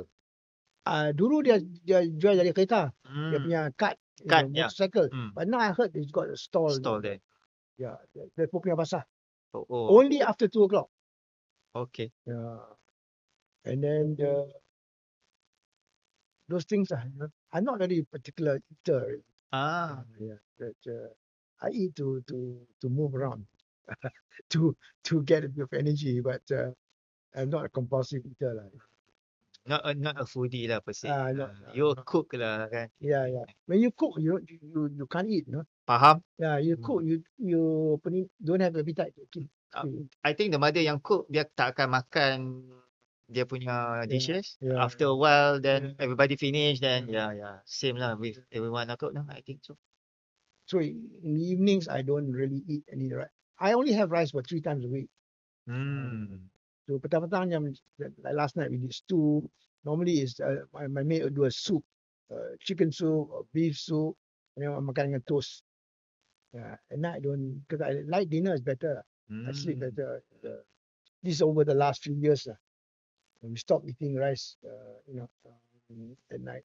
Just my best rice meal is on Friday after Semalam Jumaat and Saturday. Beef curry. We've got- Like your father or grandfather just now? my grandfather. Grandfather. I like fish curry and all that lah. Fish curry ya. Okay. Good. Kat mana masak sendiri ataupun ada tempat yang Masak beli? sendiri, my maid can cook, but kadang-kadang I go to buy the dekat masjid Terapung on opposite ada Astaka? tu, Astaka, Hmm. Mak Lal, The first one or the the first one. the first one? 11 o'clock the queue is there. Right? That one ikan belah belakang Yeah. and all that. Fantastic, Yeah. And Yeah. Dia Dia ada dua kan? The first one or the second one? It's the first one. The first one. Mak Lal. Okay, Mak Lal. faham. Tapi dia Liana. Mak Lal's mother was my mother's friend. Lantai Tok Kong. Nonton Jok Kong lah. Okay. Masa way back then, in Penang, how's the vibe in Georgetown? Pasal Datuk familiar with Georgetown kan, dengan that area kan? Excuse me. Macam banyak cinema ke, ada Dulu Datuk, studio mahal. Datuk ada pusing around a bit ke, macam how compare now with the old Penang and the new Penang? Dulu Penang people don't go to cinema anymore. Very sad really. Yeah. I used to enjoy going to Rex, Cathay, Federal. Federal was quite recent lah. Federal yang Komtar now kan? No. Federal is dekat Datuk Keramat. Padang Datuk Keramat. Okay. Dekat dengan Padang That was the biggest theatre. The Hmm. biggest cinema hall is Federal. Faham. But now I don't know what it is now. Nowadays all smaller cinemas and all. People don't go cinema.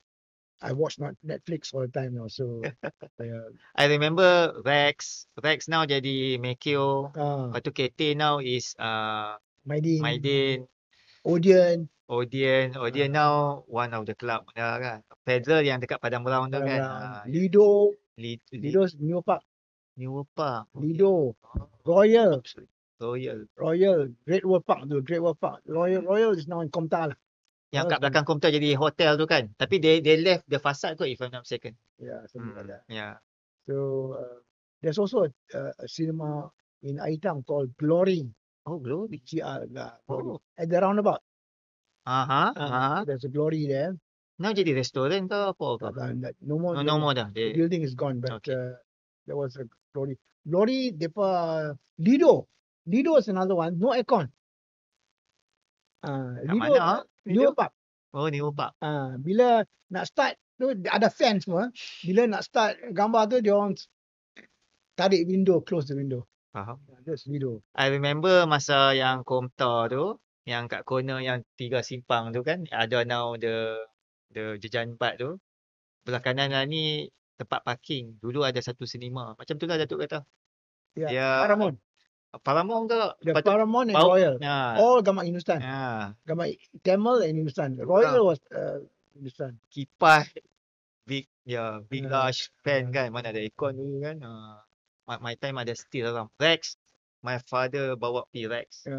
There's another cinema in New Park dekat Lido. Can't remember the name now.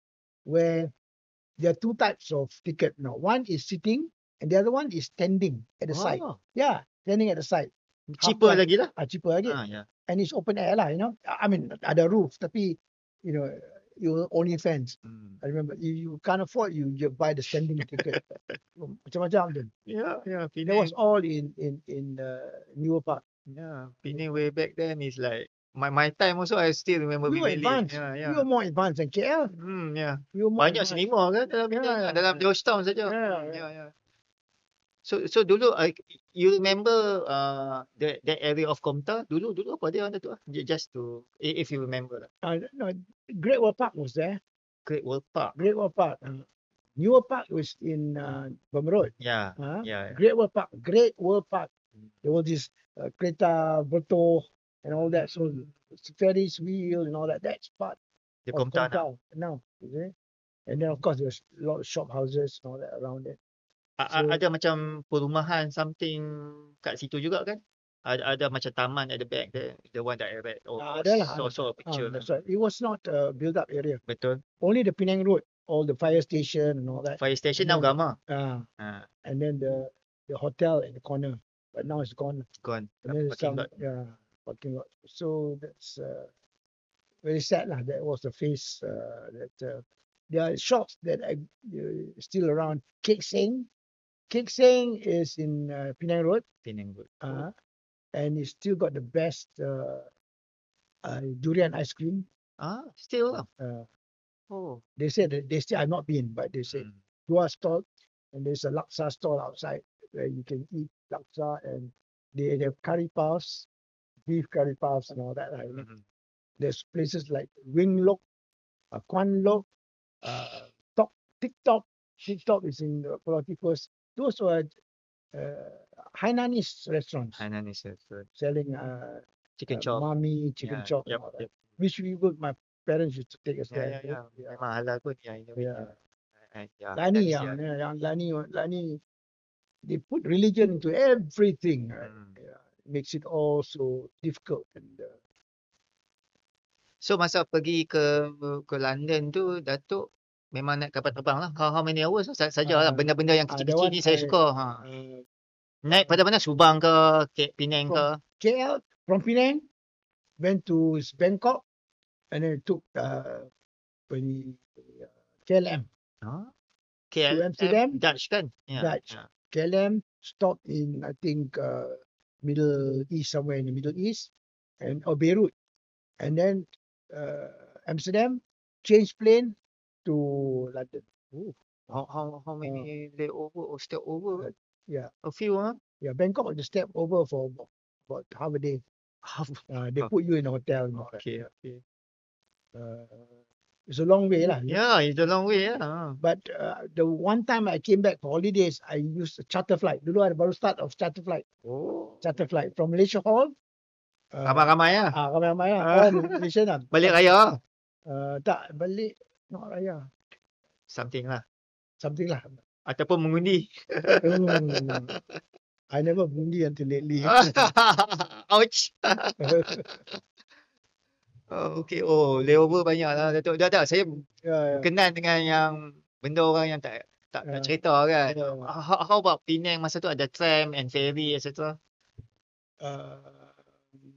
Very okay. Tram, I don't remember. But I remember double-decker bus. Double-decker bus. Siapa operate? The double decker? MPCT. Oh, MPCT. Yeah. Oh, Two-story bus, you know. faham. Yeah. Macam Rapid now lah kan. Rapid got double decker bus. Double-decker bus. So, very much like the London bus lah. But ours is based on electricity. Electric ada wire. Yeah, pakai wire. So, from ferry down to Aitam. Just one. And then there are buses. Hin Company bus goes to Teluk Bahang. Kalau Bahang. Yellow Bus Company go to Balik Pulau. Begitu. So MPPP, Majlis Council in the middle. The other two, one branch is Hin Company, the other branch is Yellow Bus. They divided the thing lah. Divided. Yeah. So it done.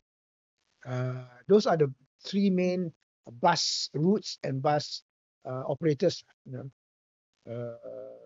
Nowadays macam-macam. I don't take bus. I don't know. Now Rapid saja. Rapid Saja. After this 2030 insyaAllah kot we got the LRT lah for Penang. Wah, panjang kot no kita punya ni. Berapa lah? Tua. Tak apa, ada bit sikit saja lagi Datuk. You tak play Datuk Seri tak play sports masa primary but suddenly ataupun I don't know the story when you are plunged into taking the Penang FA. How was the process and the journey there? When actually I'm not a football fan. Faham? I'm a tennis fan, right? So in 2013, masa tu Lim Guan Eng at the time. Okay. And of course I had to be friends with him because we were doing property development. Yeah. So got to get a lot of permits from state government and all Yeah. that. Sunday I got a call, I want to meet you now. Okay, that was 2:00 in the afternoon. I said, yeah, where's CM? I call him CM. Yeah. Where's CM? I will meet you in town. Where are you? I said, I am at Jawi House. Makan. Having lunch. Yeah. He said to me, you wait for me there, I'll come. So 2:30 he came. So I got the owner, Professor Wazir, to close the restaurant. Yeah. Was it? And then to close the restaurant just for us. And we came with Zairil, YB Zairil. And then he said to me straight away, Datuk Seri, I want you, masa tu Datuk Seri, Datuk Seri dah 17 tahun lah. So I want you to take over FAP. So I looked at him, I was thinking, penatang apa FAP ni? Aku tak tahu je lah. I've never been in football. I really thought, penatang apa ni? Then I said to him, I don't know what to say. I said, why, Sam? He says, because I want you to take football to the first division. That's what football, I know. I said, I'm not really a football fan. I don't really know about any football. I don't know the game at all and all that. And he said to me, I'm not asking you to play football. I want you to manage the team to bring it up to Super League, right? And I want the management to start to different. I want you to manage the team, right? And I was thinking, oh Lord, my brain was going chok. It's a learning thing for me, a learning curve, and then fright. Sama takut kasihan juga. Yeah. Itu kalau you tak mau buat, dia kena lah. Yeah. So I was thinking, I said, look, I can only go and do this if I need help. I need to bring the old people in football.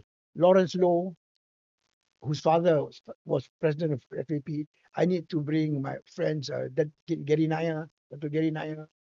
He said, you bring whoever you want, and then you take over as president. I'll arrange for you to be elected in as president. I said, okay, Jim, can you give me a couple of weeks to think about it? He said, no, I give you 2 hours. But I want you to, I want you to decide now. Oh, you know, I masa tu pucat darah naik turun bawah semua, pucat muka lah. Mana lah. Lunch I'm taking on lunch something. dah habis dah lah. Dah habis lunch tak ingat lah. So eventually after half an hour, I said, okay, I'll do it for you. But he said, you can bring in anybody you like. That's it. But he left, and then that's when I called all the other people in and all that, so discuss. That's where it started. So I went in FAP. It was not in a good condition. No money. It was never supported by the government. Fully, it was Partial. partial, a little bit, kadang-kadang. And then the people that were running football that time was tak mahu cakap nama-nama lah. All were also happily carrying on. Things were not paid. It was in the state that one old van to move people around. Tak ada apa. They got nothing. They got only a little office dekat Penang Polo Club. Yeah. So it was a very sad affair. So we went through the AGM and all that, and eventually go in. The state say, okay, Guan Eng say, okay, I give you 8 million budget. Alright. Mana cukup? Tak cukup. 8 million first year. Second year give me 12. Third year masa kita Super League, he gave me 18 million. Tapi tak cukup masuk sana. Because the Malay football is a Malay sport, But the people that work, I don't care, sama dengar tak. People that work in FAP, everybody wants to be paid. They never do anything for free. Everybody wants to be paid. Even the ticket seller at the stadium also wants to be paid. Semua, whether he sells or not sells ticket, I don't know, but everybody wants to pay. The ball keepers, the cleaner, everybody wants to be paid. So there's no voluntary thing in football. Yeah. So of course it's not enough. So I had to advance my money, my company money. I got my partner in business to become the treasurer, and I got Lawrence Lowe. I got few experts and all that. And then there was the secretary of the club, Datuk Junid, got him to stay on. He also never got paid for so many years, right? So I had to arrange payment for him. And then when we came to, after a year or so, we were importing players. We got a good manager coming in, a coach, manager, Bojan. We got Bojan Hojak to come in, You know how much he paid Bojan? 100,000 per month. per month. Yeah. And then our average salary for our players were about 25 to 30,000 per month. Professional. Budak Melayu kita ni. Ya, profesional kan. Tapi belum cukup bulan, tak ada duit dah. Habis. They were in a gambling thing. I think it's a gambling thing. Yeah. So it's sad. They didn't improve. Semua main dengan motorbike, earning 20,000 a motorbike, kereta potong, where accident car, that sort of thing. Always in need of money. Yeah. Nak main je mau bonus.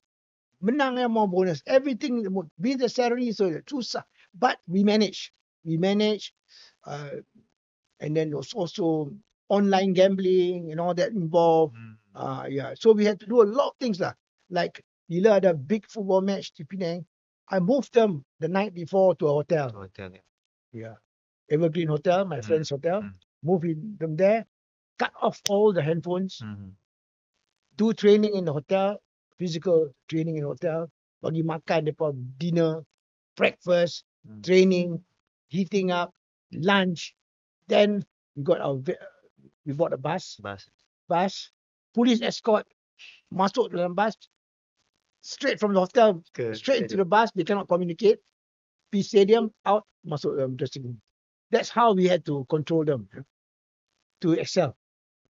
We also, in the same time, got a few good footballers. Some Penang footballers came back to join the team. To help the team, yeah. Yeah, so it was good. Macam Faizal Halim is a junior. He was in Penang, from Yeah, Penang. yeah, I Penang. picked him up from FAM Cup to so he was a junior. Faizal Halim, a few other, I can't remember the names.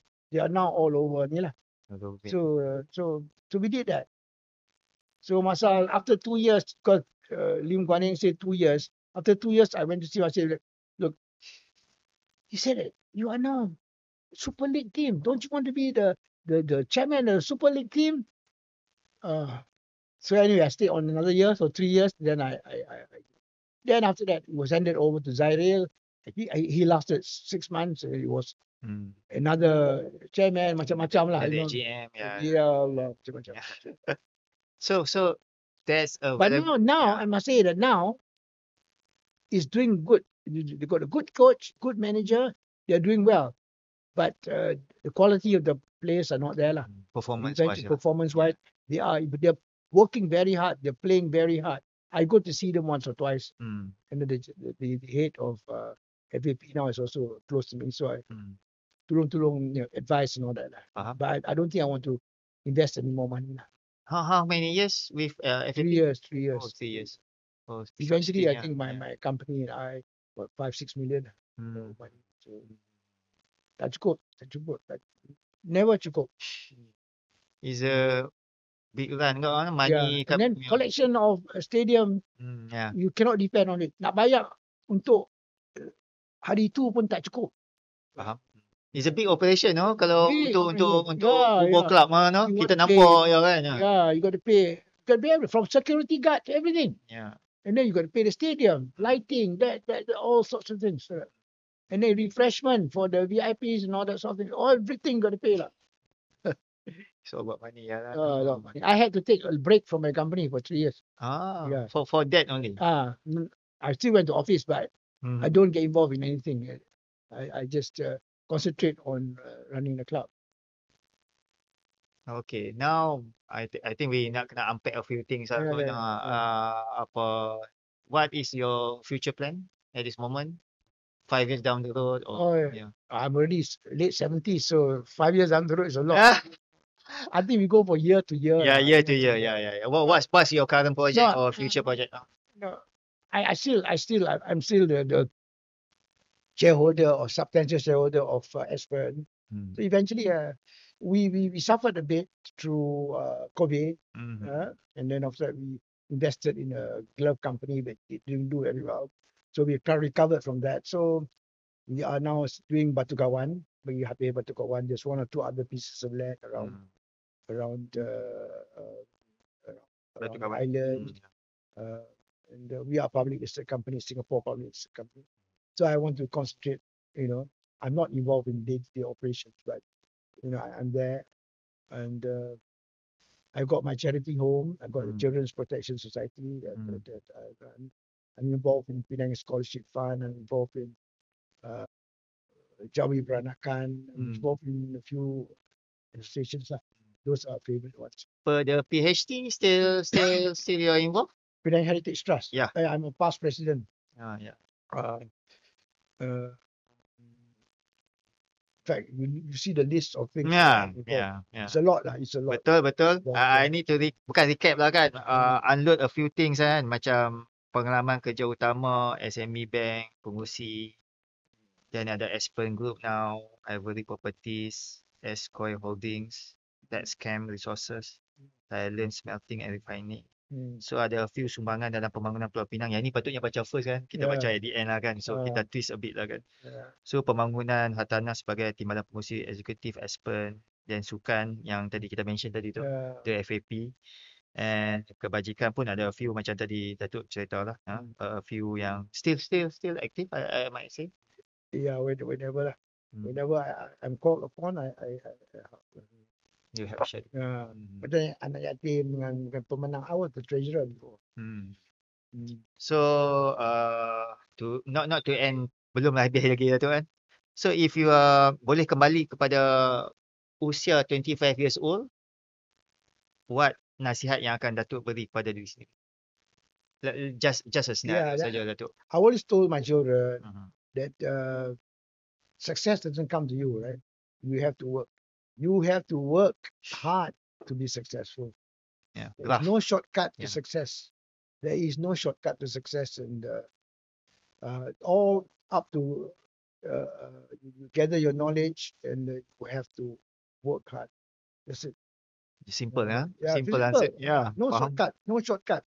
There's no suddenly you become rich or suddenly you become famous. Suddenly you become well known. You have to work hard. Even though you're being born into, just now. Yeah. Okay, maybe that one I got a bit of naik tangga sikit, Yeah. Huh? But still, but still mm, good from there. Because you also have to be acceptable to people.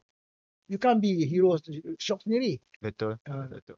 To be acceptable to people macam-macam. You know, orang yang cemburu, orang yang khianat, orang macam-macam. Berat. So you got to sift through all that in life. Okay. Well said, Datuk. So, what's your biggest achievement you consider lah at this current moment lah, at this current journey lah? I think for me is setting up a children's home. Yeah, that was most thrilled until now. It's become big because of the abuse of children that's happening. That's close to your heart, huh? That we have been trying to tell the government, you got to be careful. You got to be careful. Now Kelantan is having a problem. Lani banyak orang cakap pasal tu sebab bukan things are getting bad. Sebab is because people are aware of things.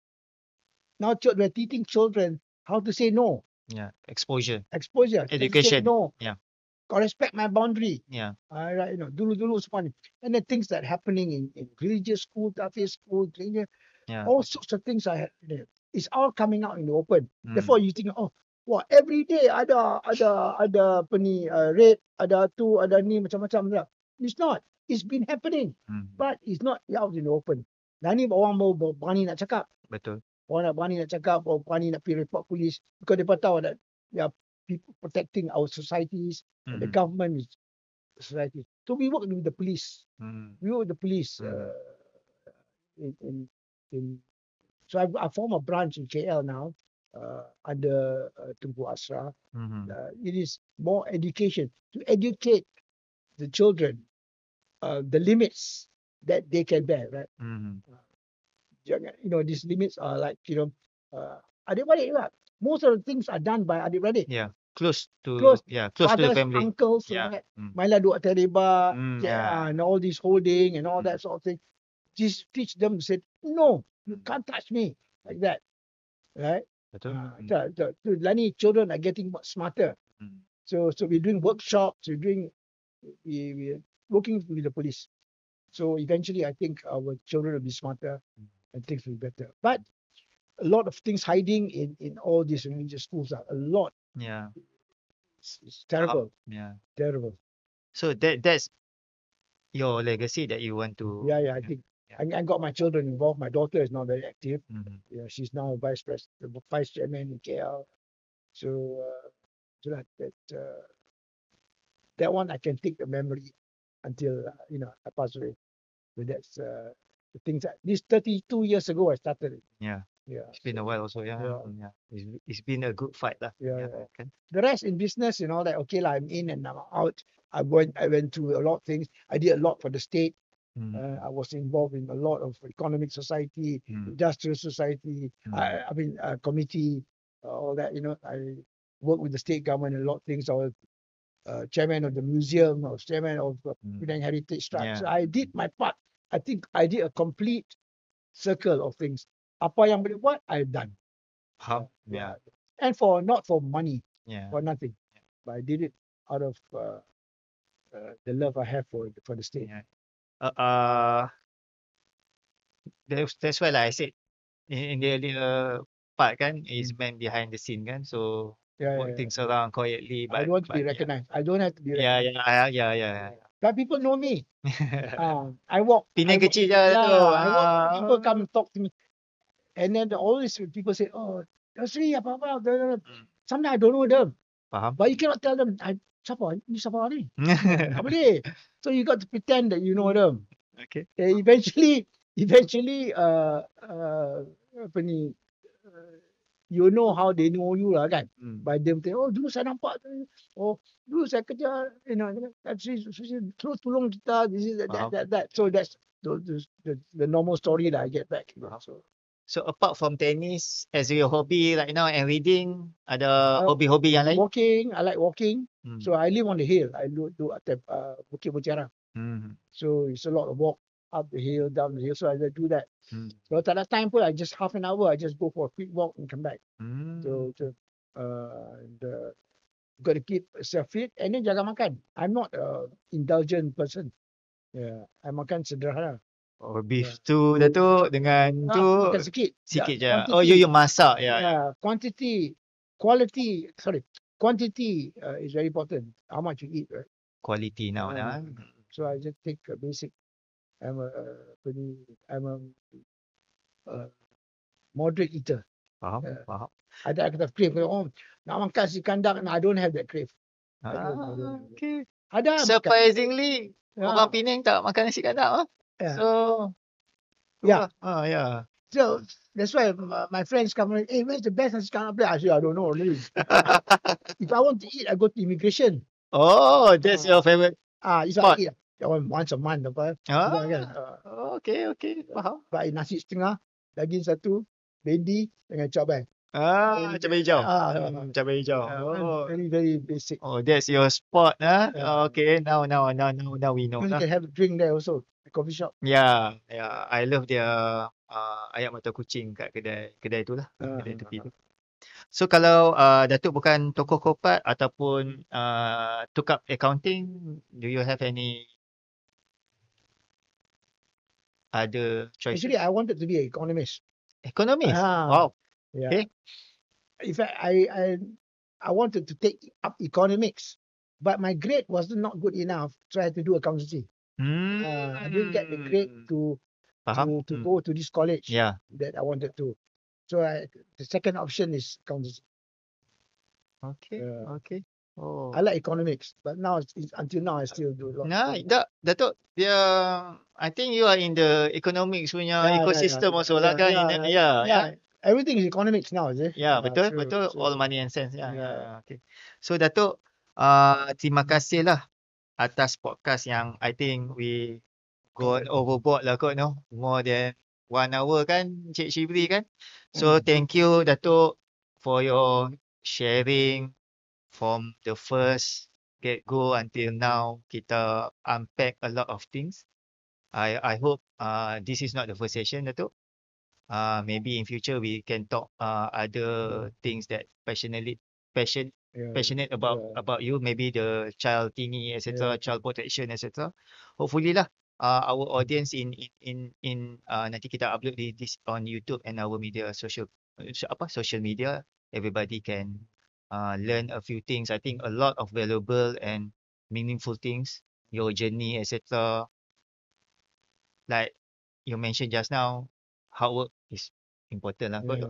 So to unpack and to close this, I read a quotes ataupun a statement from your friends lah, Datuk Harry Cockrell. Cockrell and Datin Rosna Yusof Cockrell lah. They own the habitat in Penang. Oh, yang atas So the true measure of success for an individual is not judged by the creation of wealth and power, but rather by the number of lives that one has positively touched in their lifetime.